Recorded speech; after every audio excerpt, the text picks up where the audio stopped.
See, when I was preparing for this panel, I was really nervous that I should, bring in the Delhi pollution into the conversation or not. But I think I should thank Nitinji because he himself did that. So keeping that in mind and what we saw in Delhi over the last couple of weeks, I want to, I think this is the perfect time, the most ideal time to revisit this conversation around alternative fuel sources. We'll try our best to make this as interesting as possible over the next half an hour. And to begin this and to set the stage, set the direction for this conversation over the next half an hour, my first question for all of you is, can you take us through some of, the last decade in mobility in terms of what have been the biggest game changers for you and why? 30 seconds take from all of you. So, starting with you. I think in last one decade, what I can say is the choices and challenges which have emerged around the mobility, especially the alternate powertrains. So India is emerging and starting its journey towards different alternate powertrains. So it's not only pure electric, as Gadkari also talked, but emerging choices around different powertrains, including electric, hybrid, hydrogen, CNG, ethanol, methanol, flex fuel, etc. And I think that has been one of the fascinating things which I am tracking on. Maxson. Right. I'll summarize the last, not the decade, but the last couple of years in the following 4 questions. 2018, the question was, what is an EV? A couple of years later, we were talking about, why should I even consider an EV? Today when we speak, we say, why not an EV? I'm waiting for the time when we are going to ask, what is an ICE engine? So I think this is this transition that has happened from what to our awareness to now a buying decision, and now it's at leveling out with an ICE engine. I think that's one of the biggest things that has happened in the last, not even a decade, half a decade really, 5, 6, 7 years really speaking. So that's a big transition for me. Absolutely, sir. Yeah, so I think for me, if you remember the biggest change, 1 year before 2018, when the minister was talking about diesel and petrol with the famous speech in Siam Conclave, there was this 2 sides to this story. We were preparing for Bharat Stage 6 at that point of time. So there was a question mark, but today with whatever we see, alternate fuels and sustainability and really facing the sustainability problem, Delhi being on the top on the news. So one green thing I will say, the mindset has changed. Of course, we have not arrived. Lot to do. But at least the mindset, the collaboration between government and the industry is never this strong. But we see today, like you just heard, that you can believe the politicians. Yes, you can believe at least in the auto sector, whatever AMP we made, whatever FAME policy we have made, there's a lot of collaboration. So that is one major change. But the second thing which I'm not particularly happy, and many of us for that matter, the another green thing which would have happened using the same technology of AI and connectivity and all the electronics in the vehicle is saving people on roads. Millions of us drive on roads and roughly 461 plus families does not get back their people home day after day. And nothing has changed there. Rather, what you see, the latest report, it's actually on the increase.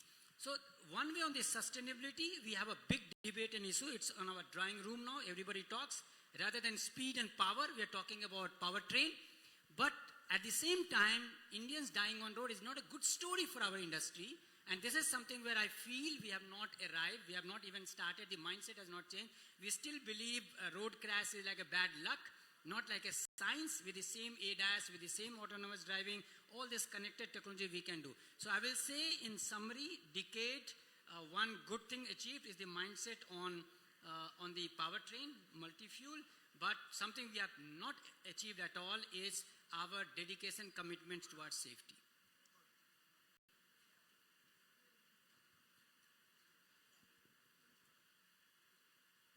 So good evening, everyone. I think we are talking about mobility and automotive, which is very complex industry and tough industry. I think what in this decade, what has happened is we are seeing a very bold Bharat, I would say, rather, a very courageous Bharat, new OEMs coming, taking up the tough challenges, trying to solve. I think that's what has changed. Coming up And, not just the legacy players, but there are new players, young players who are coming and taking these tough problem statements to solve. And I think that is the change, or you just say the mindset change has happened. We have just got started, right? I think there are many problems, which is also opportunity. But first thing, what needs to, you take up that challenge. I think that's the first step we have already taken. And I think I see a bold, courageous Bharat, which is, moving towards design, development and manufacturing anyways we were doing, but designing, and which brings a lot of value. I think that's what has happened to the new Bharat. I see a lot of positivity there, so it's good to have. Absolutely. Now, Preetesh, you interestingly mentioned how, people are even going beyond EVs now and adopting, hybrid solutions. And sir talked about the consumer mindset. I want to sort of club both these two and ask you, how has the consumer mindset, especially in India, sort of changed to adapt EVs and hybrid solutions? Okay, I think very relevant question, Mr. Tiwari. When we talk about consumer, ultimately everything revolves. Consumer is at the center of the decision making. So when any consumer decides to buy a car, if you do a study and post, let's say, on Times Drive in a survey and ask 10 questions, everybody is going to take on, environmental reasons are one of the reasons why they choose any alternate powertrains, including EVs. But I'm telling you, it's not the real reason. People not that much care about environment, let me say that. So whenever we do studies, definitely we get such responses, but we have ways to, rule out and find out accurately what they are looking for. It's very, very simple. Consumer wants what they have been or much better what they have been experiencing till now. So if I talk about electric vehicles, consumer wants electric vehicle which is at least at par the ICE cars. That is why when automotive OEMs started introducing electric cars in India, many of them went ahead and thought that low-end solutions are going to work in India, but many of them failed, and eventually everybody is trying to bring similar product categories or much better experience and the solutions. So consumer definitely wants at least solutions or the products which are at par to what they have been experiencing.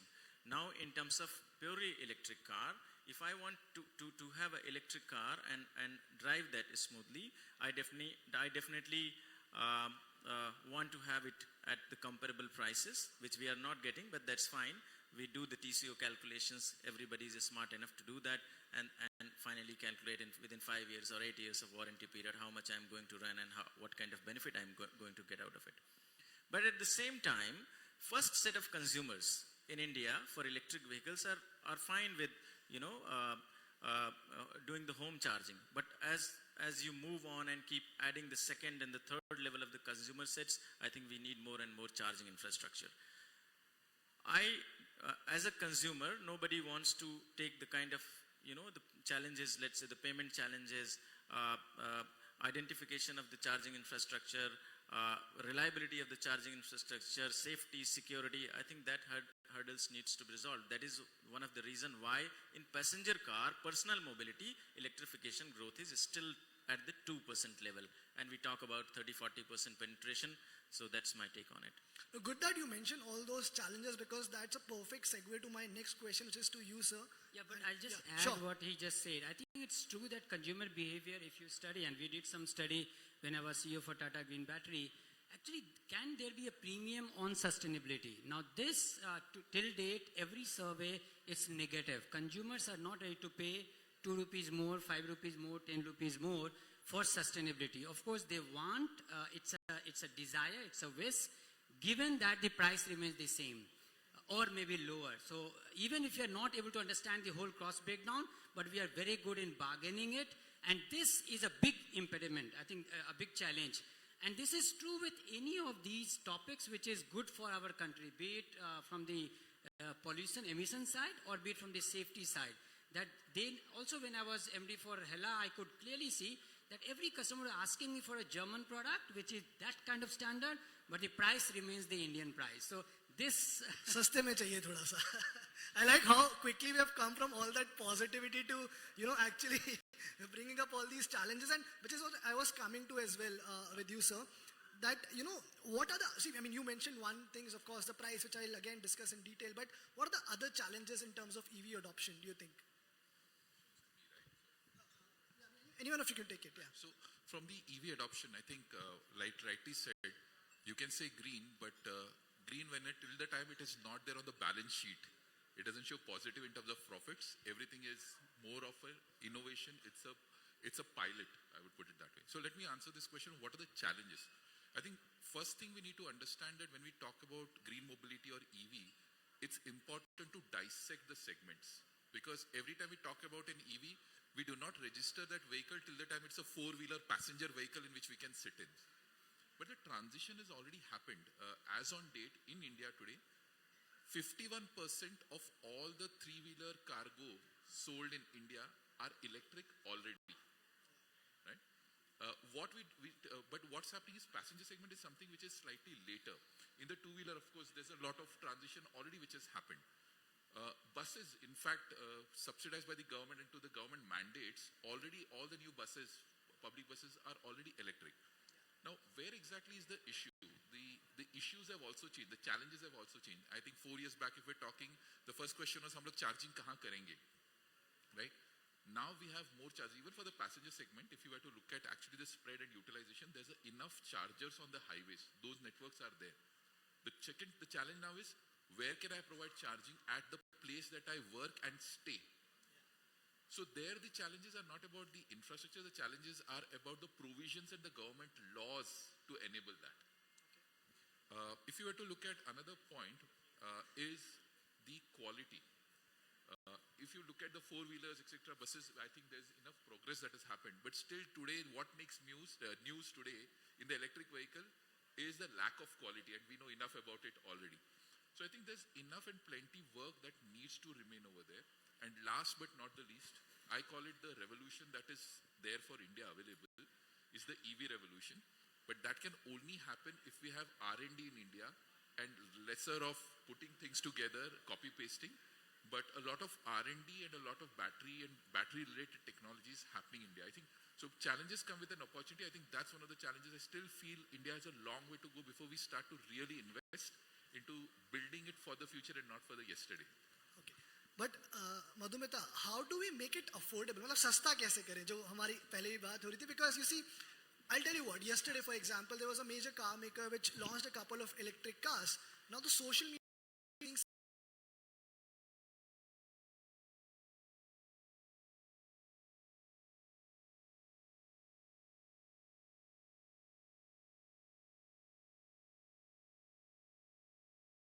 more affordable. How do we address the range anxiety issues? So I think, this consumer mindset, what consumer is looking at. One is there is a change. Consumer is now investing in design. They want good-looking product. Reliability is undebatable. So it has to be reliable. It has to be, sturdy, right? Especially for India. These are two things like reliable chahiye, but design is something what the change in consumer. Now it comes how you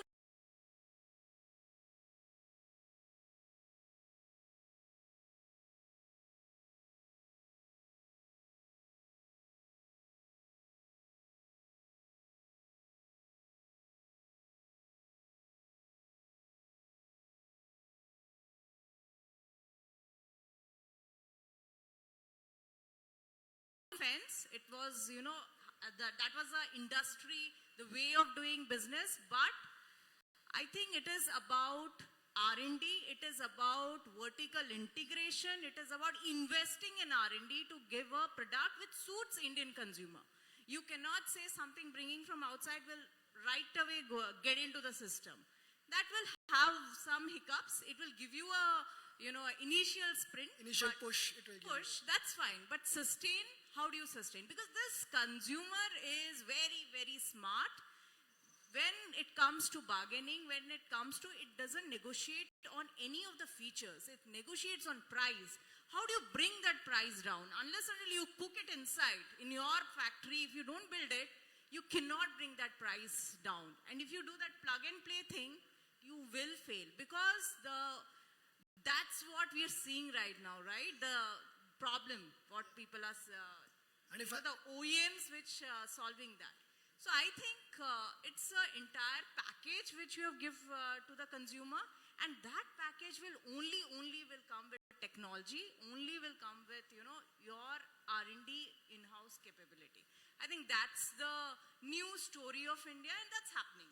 You are seeing it takes time. Initially there was a lot of hue and cry in the industry, but the dust has settled. Let me put it that way. The dust has settled. Now you see the players who are there. it's getting a little mature. Right? Yes, And if I have to yes. address, I can be a little cheeky with your reliability comment. I would say your vehicle should make it back home and not to a social media post. Right? Yes, absolutely. You want to add something? Yeah, I want to add something. I'll take a minute, please allow me. She really talked about that consumer is not ready to compromise. They want everything. And Madhumita also talked about how we can address these challenges. Probably the technology is going to address this challenge. Now addressing this technology challenge is the biggest challenge. Product introductions from OEM has to be at par at least with what you have in ICE vehicle. That is what is minimum acceptance level. Government wants energy security, manufacturing import dependence, carbon emissions, and the employment generation.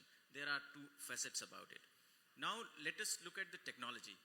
How Indian OEMs and Indian traditional component manufacturing industry in India has been operating is building technology from outside. When it comes to newer technologies, for example, electrification, we think that we have the land and the money power, and we can bring the technology. Nobody is going to give you the technology, especially when it comes to the batteries, motors, inverters, converters, those kind of things. You can rely on China and keep thinking about that India is going to really develop the R&D and bring this technology. It takes time, more than 2 decades, not even 1 decade. So bringing the technology is really, really a very challenging task. Let's take the look, right, on the supply chain side. Batteries, despite talks started around 2012 with National Electric Mobility Mission Plan, followed by FAME 1, FAME 2, National PME Drive, etc. With the PLI scheme also, India only has, let's say, 15 to 20% localized content if I talk about direct and indirect localization for batteries. Motors you forget about. If you deep dive into the copper coils, the magnets, the MG cores, all those kind of things are still heavily dependent on imports. So if India wants to have its own capability around R&D and then kind of bring that into the technology, so at par components, Indianized, Atmanirbhar Bharat products, I think are still going to take a lot of time. So that is how we can say that probably pure electrification, we should not expect within 5 to 10 years. But I think we have started, right? So we have started. So it will take time, but you have to take the first step. So I think that's 100%. I think now we need to that is convert why the gloomy. Yes, steps into strides, maybe. Yes, I'm not that gloomy that it will take that. See, there's another route to this which we can take. If you look at, we can do it all ourselves. There is one variation of the strategy. Another can be deep partnerships. If you please understand the supply chain, you have a large pool of technology with the vehicle component suppliers. I basically represent ACMA, which is Auto Component Manufacturing Association. If just 2 things done, we need to be on the drawing board early enough, and we also need to be directly talking to what consumer needs. If we just bridge this two, there is a possibility of cost innovation. I'm just talking about not time to shortcut, but cost innovation, which is need of the hour, but deep partnership needed, which means again democratizing the power of developing the platform, which taken ACMA and SIAM members together should be possible in shorter time period. I 100% agree, sir. The partnership is the only way forward. Maxson, you briefly spoke about how we need to look beyond consumer vehicles. So, from you, I want to understand, how do mobility innovations tie into broader energy storage and management systems? Correct. So, this is my definition when we talk about EV. Typically, green for us is EV. And for most people, it stands for electric vehicles. But I would recontextualize it. I would call it environmental friendly vehicles. Right? So that is going to be the definition of EV going ahead. Now, when you look at the EV construct, we see only the vehicle on the road and the battery. But there's a lot of back end to it. So till such time, you do not declutter or clean up the back end part of it, the generation side of it. It is only moving the pollution problem from the tailpipe to the chimney stack of the power plant. So now there's a lot of value chain. And I just want to contextualize this again by saying, from the horse cart to a petrol or diesel engine, we have given them 150 years, right? That is how the transition has happened. For us, expecting in the next 5 years, okay, everything will become EV, that is also a transition. So the first transition is the vehicle on the road, the technology in the vehicle, but there's a lot of back end. For example, I'll just give you 2-3 elements of it. First of all, is we're talking about green access or open access for providing solar-based charging. And it started in 2018 from the government of India. There is also something called the BESS, Battery Energy Storage Systems, which can be used in the charging infrastructure. Now, where do these batteries come? You don't need newer batteries. The same batteries which is there in the vehicle can be repurposed. Now, I'm not saying 100% of it, but those angles are already being worked on. The pilots are already in progress, just that they have not reached the scale that we start to see. So when we look at a transition in mobility, let's stop about talking about only what is on the road, but all the way back into it. Now, there's another very important point on EVs or new vehicles that we say. Every electric vehicle is actually a mobile phone with wheels and a steering. And there's an enormous amount of data that is flowing. My biggest problem today is the amount of data I'm generating, not the pollution that's not there. And what we do with that data and how to optimize our operations, how to optimize route planning, signaling systems, there's a huge element of optimization waiting for us to happen. So what is happening in the social media today, like suddenly from television we have moved to mobile phones and even smaller, I believe the next 10-15 years is going to be these kind of data-driven optimization that's still yet we are even waiting to uncover really. That's my view of the entire ecosystem of sustainable mobility. Yeah, I think this data point also which you brought up, this also will eventually help us to make the not just customer experience better, but also improve the vehicle. I think that is also a way which will I think, move sir, forward. do you agree or do you disagree? Are you nodding in disagreement? I think for me, again, these data has to pool into a collaborative platform. We must come, if cost innovation has to happen, the only way is partnership. I know there can be differentiation strategy for each OEMs, but the time has come for the larger purpose, which is cost innovation and safety. We must give this data lake pool to our engineers to run the AI engine to come up with modular stuff. These modular stuff can be the starting version, which can be, you can call it free, and then you build your differentiation, whatever you want to do. But in this fight, let's not, again, a lot of time will be lost. At least in the area of safety, I feel very pained when I don't see this collaboration. Okay, so now before I move towards the policy part of things, one last question to Preetesh to settle it all for all of us. What do you think will be the most dominant fuel over the next 10 years? Will it be EVs? Will it be hydrogen? Or are we still stuck with petrol and diesel? I mean, it's a great question, and answering this is also a little challenging, but तभी आपसे पूछा है मैंने. I'll go powertrain wise. So like, let's say ethanol 20% blending with ethanol 20% by 2025 is achievable. And with that, it also poses a challenge for flex fuels, the E85 or whatever E8, E100 India adopts. So that will be happening in few pockets, let's say some parts of Uttar Pradesh, Telangana and Maharashtra. So I think that's really going to be few percentage of the only penetration.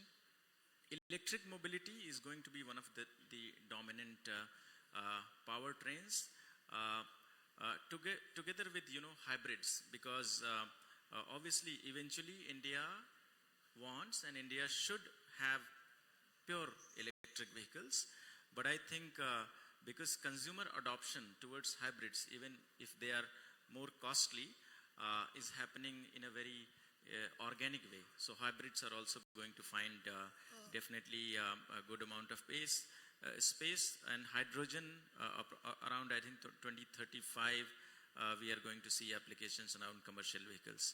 If you want me to put some percentage, I think for electrification what government targets is 30%. We are going to be lesser than that for passenger cars. In two-wheeler and three-wheeler, definitely much more than that. But Maxson, do you think this transition through hybrid solutions sort of makes the transition slower? Yeah, in fact, it's the hybrid is an intermediate solution because the last solution is not electric and beyond. And to the answer to your question is, if we get stuck in saying that, okay, electric vehicle is the solution, then we are exactly operating like the ICE vehicle manufacturers 10 years ago, saying EV kabhi banna hi nahi hai. In the same way, I would believe that from EV, there are going ahead. But what is going to happen is the transitions are going to be much faster. The learning cycle is a lot faster, and hence adopting something and dropping is going to be faster, which also makes things difficult for looking at it from a very long-term perspective. And you're seeing that in the OEM's decisions nowadays. So what I want to open up to the fact that these transitions allow them to happen. There will be some which will succeed and fail. But for me, intermediate transitions are something we should let go of. Hybrid is something, of course, the Honorable Minister did mention about it. But those are transition steps. In the same way, from EV to battery systems, etc., we should be looking at. But except just one point I want to make around is the next set of fuel systems that are going to come. There's a lot of learning that we have learned from what has happened in the EV space. Not only from a vehicle, but from the infrastructure, from policy making. When the next transition happens, be it hydrogen or anyone, I think this learning is going to add into making the adoption cycle a lot shorter. So transition, good that is happening, but it will only help us in the future. Enough time for one last set of questions to both of you. So Madhumita, how do you think the industry and government can work together to bring some of these solutions to the people? I think the government subsidies has done some wonders, and plus minus both. And government initiatives, I think more on the ground level we need to have. When I say ground level, when I talk about R&D, it should be more ground level, not just desk and table. I keep telling this in a forum. We should have more, hardware, proper hardware incubators, which is at the school level or college level, where kids are kind of put into that workstation, not just desk and chair, and that is what hardware incubators so-called are called in India, and there are very few.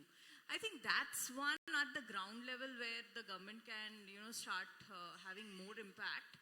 That is one. And then definitely on the OEM side, this is a forum to say definitely on the GST, which is a ask that OEMs have, that on the GST issue.